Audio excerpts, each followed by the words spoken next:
Hi, welcome back to another week of my Rich in Love Oracle readings, where I just read a short snippet from the book and see if it resonates.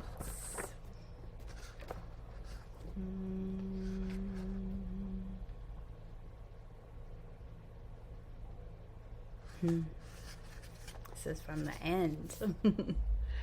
I saw in that moment that I'd given the power to money instead of to me.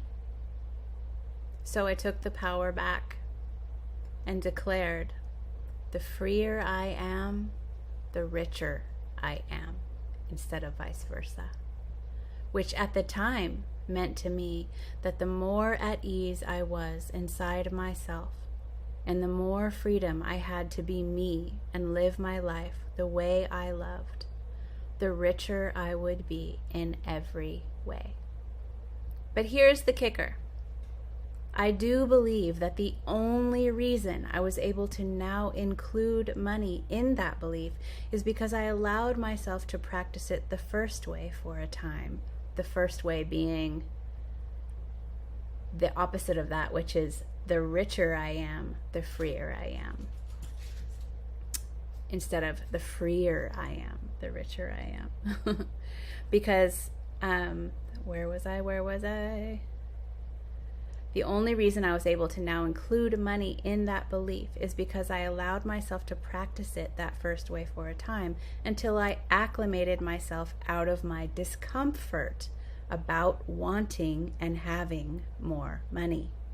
Because the thing is, I'd already believed I could have freedom.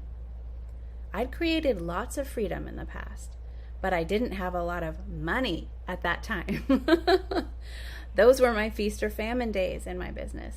So now it was about believing I could truly have both freedom and money, inner freedom and outer freedom and money, and creating that at the next level. Putting the freedom ahead of the money in the affirmation reminded me that this wealth creation would absolutely not require me to sacrifice my freedom, ease, or peace of mind, nor would it hold me prisoner to it. Now you may look at that and say, gosh, does it really matter that much? It's just a tiny turn of phrase. Why does it matter which way you say it or which word comes first? You've switched the order, but they're both still there. Why make such a big deal out of it? Does it even make a difference? And to that I say, yes. It makes all the difference. If I had programmed the richer I am, the freer I am into my mind, I would have likely created a lot more wealth. But just as I showed you in this chapter, that wealth would have then owned me and run me around, because in that model, the money was responsible for my freedom, not me, and my freedom being in charge of the money. As you've seen in earlier chapters of this book, what it did to my life when I reclaimed that power and freedom was create a temporary hiccup in my wealth creation, which came in the form of a global pandemic and the crashing down of the part of the business that was no longer making me feel truly free.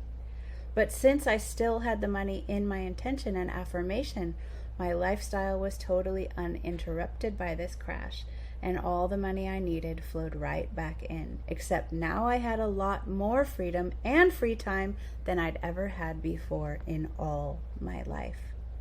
I was also more free inside myself than I'd ever been before in my life, which gave me the time, space, and inspiration to do the thing that I'd been wanting to do for a really long time, which was write this book. It also gave me time to truly be with myself and with my loves more, and to grow and heal in new ways, and to create some other new ideas I'd been sitting on. I have to laugh because ... I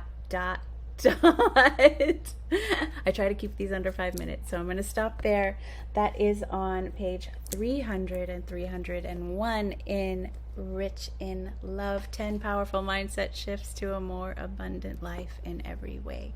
If you would like a copy, you can get one at the link in the comments. Thank you for joining me this week, and I will see you next time.